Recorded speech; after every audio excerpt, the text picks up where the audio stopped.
এদিকে হলো মানে আমাদের এখানে ঠাকুর আনতে যাচ্ছি, তো আমি কিন্তু রেডি হয়ে গেছি, ঠিক আছে। আর বৌদি সাইডে রেডি হচ্ছে। তোমাকে কেমন লাগছে বলো, আর পুরো ভিডিওটা তোমাদের সাথে শেয়ার করবো, ঠিক আছে। তোমরা সব দেখতে থাকো। এখনও কিন্তু আমি সাজ কমপ্লিট হয়নি, শুধু লিপস্টিকটা দেবো, একটা টিপ পরবো, হয়ে যাবে রেডি। আর মাথাটা ঠিকভাবে হাসটাবো। তাছাড়া আমার শাড়ি টাড়ি পুরো কমপ্লিট পরা। তো আমাকে কেমন লাগছে তোমরা কিন্তু বলবে। আচ্ছা, তোমরা ব্লগটি দেখতে থাকো।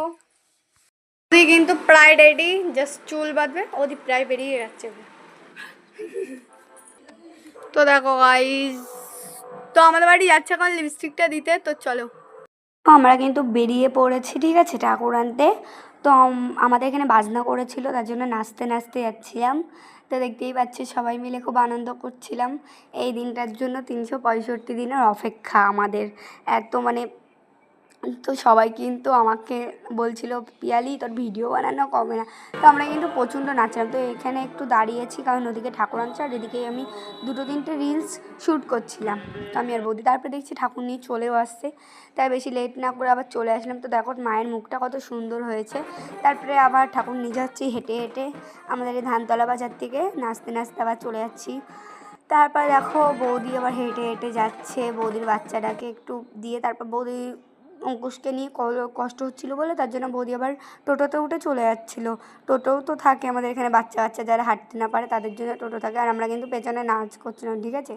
তারপর চলে আসলাম গাইজ, দেখতেই পাচ্ছ। তারপর আমার খুব কষ্ট হয়ে গেছিলো যে মানে না খেয়ে বলতে দুপুর থেকে তো খাওয়া দাওয়া করিনি, তাই খুব কষ্ট হয়ে গেছিলো হেঁটে হেঁটে যেতে, আবার হেঁটে হেঁটে আসতে খুবই কষ্ট হয়ে গেছিলো। এবার দুটো দীপাবলি শ্যুট করব, তারপর যাব ঠাকুর দেখতে, সেটাও তোমাদেরকে দেখাবো।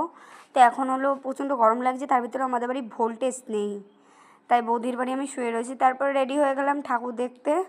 এখন 11টা মতো বাজে হয়তো। এখন যাচ্ছি ঠাকুর দেখতে, ঠিক আছে। রেডি হয়ে গেছি আমি। তো বৌদির বাড়ি এসে দাঁড়িয়ে রয়েছে, ফোনটা একটু চার্জে দিয়ে দিচ্ছি একবারে গাইজ। তারপরে এখানে এসে দেখছি বৌদি রেডি হচ্ছে এখন। তো আমি আমার মামা যাবে একসাথে, বৌদি, দাদা, অঙ্কুশ, আয়ুষ যাবে, আমার মা আর বাবা আর ভাই যাবে। বাইকে যাচ্ছি কিন্তু, ঠিক আছে আমরা। তারপরে বৌদিকে আমি একটু রেডি করে দিলাম তাড়াতাড়ি করে। তো আমি কিন্তু নর্মাল সাজ দিয়েছি, দেখতেই পাচ্ছ, যেটা মানে ছিল ওরকমই মুখটা রয়েছে। আর মানে তারপর আমরা বেরিয়ে পড়লাম, ঠিক আছে, পরপর। তো এই দেখো সামনে রয়েছে বৌদিরা, আর আমি আর আমার মামা স্কুটিতে যাচ্ছি। আর সামনে ছিল আমার মা ওটা। তারপর লাইটিংটা এই যে আমাদের বাড়ির পাশের পাড়ায় রয়েছে, এই লাইটিংটা করেছে দেখছি, সুন্দর করেছে লাইটিংটা, সুন্দর করেছে দেখছি। আমাদের বাড়ির পাশের পাড়ায় এটা, বাড়ির পাশের যে